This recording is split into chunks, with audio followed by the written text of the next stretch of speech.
It's midday here in London, where there have been riots for a third night in a row. Prime Minister David Cameron has promised to increase the number of police on the streets tonight by 10,000. Buildings burned out of control as hundreds of youths in at least 10 separate boroughs looted shops, confronted police and set vehicles alight. Now, some of the worst fires were seen in Croydon and Clapham there in South London. Police there initially unable to protect even the fire crews.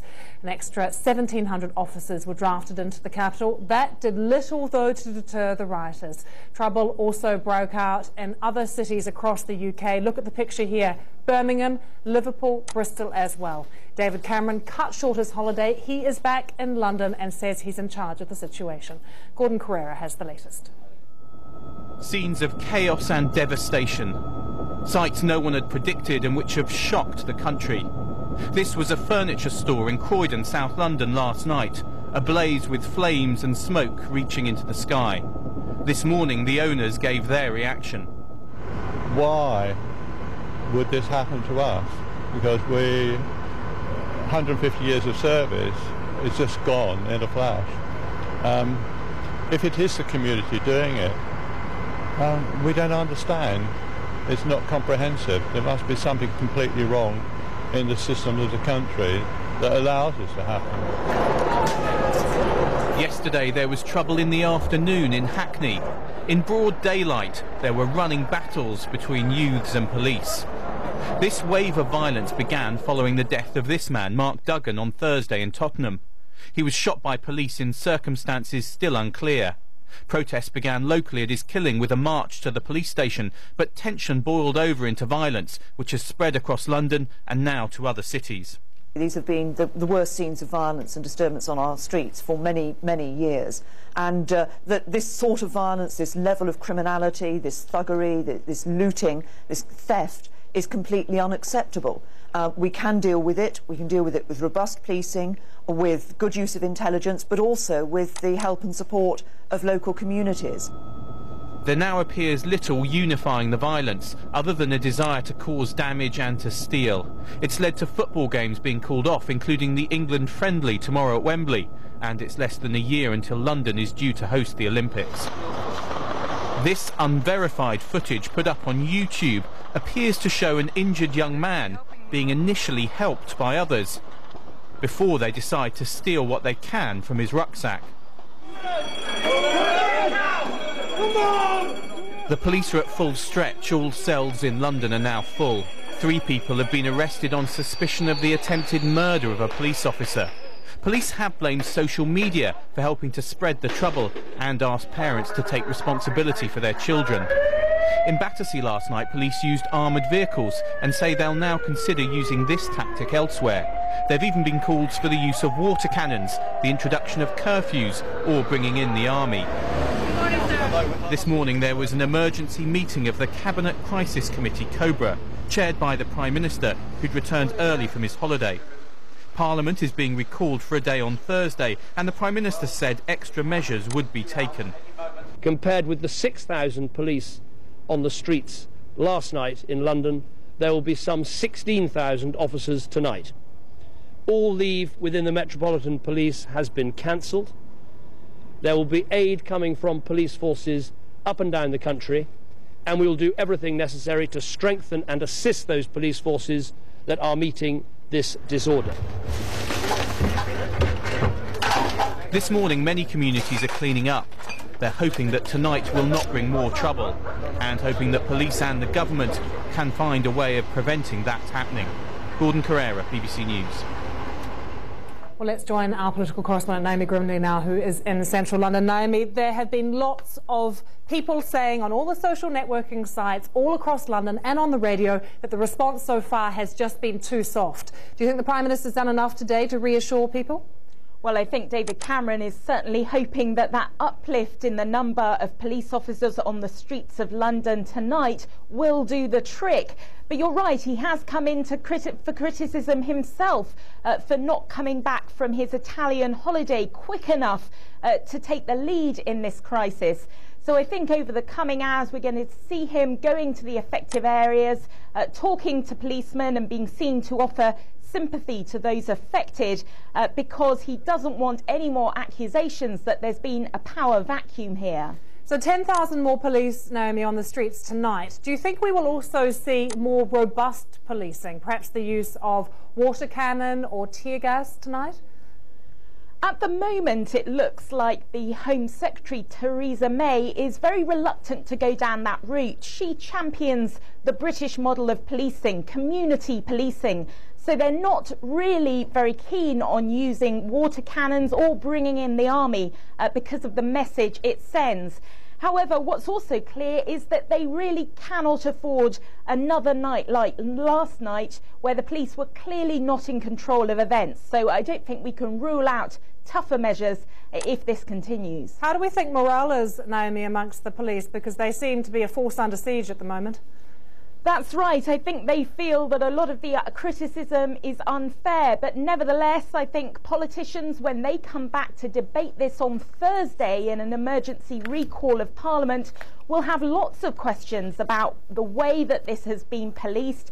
Many people, for example, feel that the police just allowed too much looting on Saturday and that has since encouraged youths to continue with the looting to see what they can get out of this. Naomi, thanks very much for updating us from Westminster there. And we will certainly keep you across this story as it develops. We're hoping to talk to a youth worker shortly to get some kind of insight into what goes on in the minds of these young people as they take to the streets. But time to bring you an update on some of the other stories making the headlines this hour. Asian markets have got off to a really bad start today. They've closed all down amid fears of a double-dip recession in the US, economic woes as well here in Europe. All of this following a disastrous day on Wall Street. Monday saw the Dow slip to its lowest since 2008. The stock exchange there, though, due to open in a couple of hours' time. Well, let's get a sense of the feeling in Asia at the moment. We can take you to Andrew Wood. He is in Hong Kong. The Hang Seng closing down more than 5% today, Andrew, and the sixth day in a row they saw falls. It's not good news. Here's a piece of good news. Scientists trying to control the spread of malaria have come up with a novel solution. They have succeeded in breeding spermless mosquitoes. Now, it's hoped that this will lead to a reduction in the population of the malaria-carrying insects and eventually eradicate one of the most dangerous species known to man. Malaria kills at least 1 million people each year, many in Africa. Some good news there. Let's return now to our main story.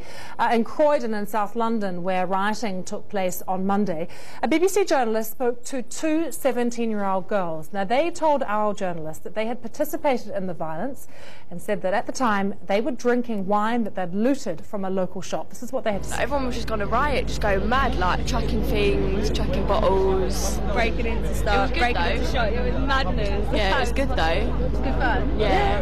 Of course it is. Yeah. So you're drinking a bottle of rosé wine At 9:30 in the morning. Yeah, free alcohol. Have you been drinking all night? Yeah.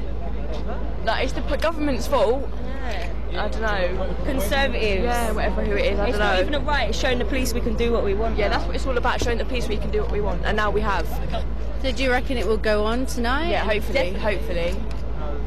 But there's like local people. I mean, why is it targeting local people and your own people? It's the rich people. It's the rich people, the people that have got businesses, and that's why all of this has happened, because of the rich people. So we're just showing the rich people that we can do what we want.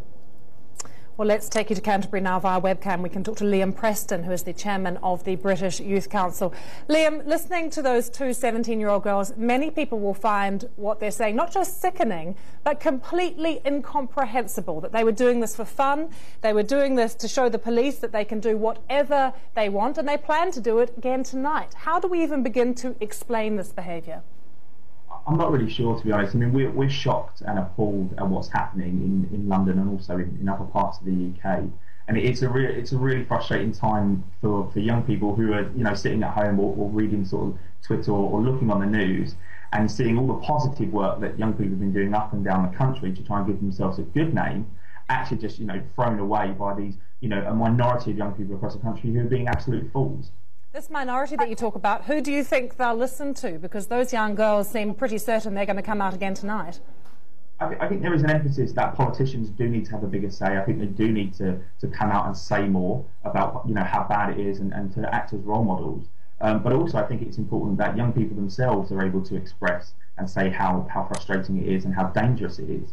And I think that it's a mixture between those people on a national level, but also young people themselves coming out in their own communities and having a say about young people stopping what they're doing. Liam, the debate at the moment seems to be towards people who say, look, this is just criminality, pure and simple. That's the Prime Minister's view, many others as well. And others who are talking about these underlying socioeconomic reasons, that a lot of this rioting is happening in poorer parts of London. How do you see it? I think there is that balance. I think, yes, it is criminality, and that's clear. You don't, as angry as you might be, that you don't throw bricks through windows. That's not the way to express yourself. But at the same time, there are young people up and down the country who are feeling very disenfranchised by what the government's done with cuts across the border.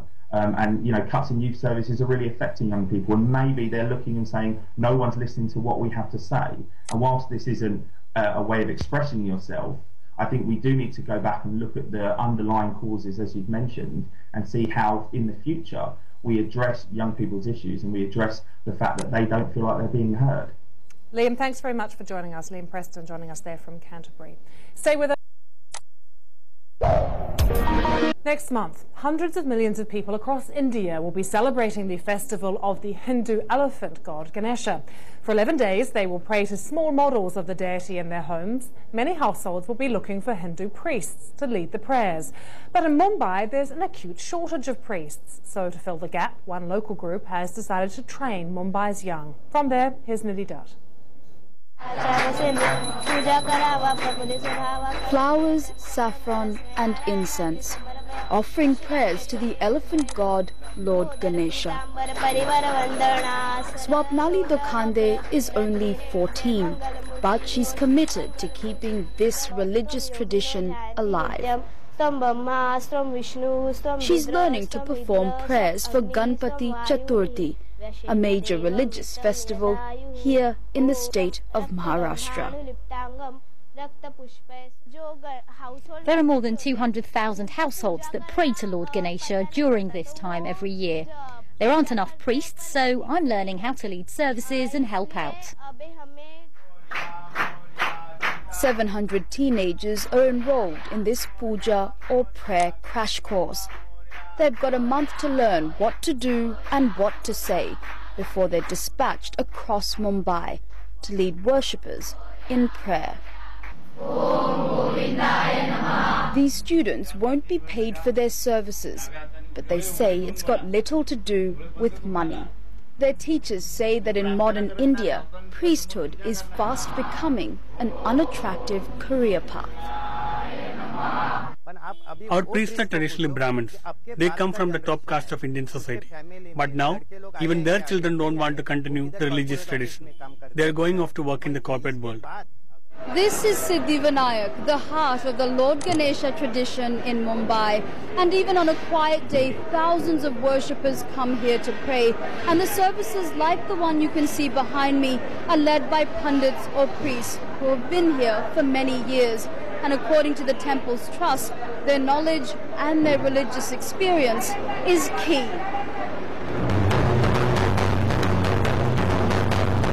Balkrishna Sapre has been leading prayers at Siddhivinayak for nearly 2 decades. He spent years learning and reciting ancient scriptures. And Balkrishna says there are strict rules that govern priesthood in India. For years, the tradition of Brahmins becoming priests has been followed. That cannot be changed at all. As every year, next month the beaches and waterways of Mumbai will be thronging with millions of people, immersing the elephant god and praying for a peaceful and prosperous year. Some of these devotees will be turning to teen priests and putting their faith in the city's young. Nidhi Dutt, BBC News, Mumbai. Before we go, let's show you live pictures that we're getting from Croydon in South London. Huge fires were set there last night, some of the worst destruction in the city of London, including this 100-year-old family furniture business, which, as you can see, was burnt down. Plenty more coming up here on BBC World News. We're closely following the aftermath of the riots for you.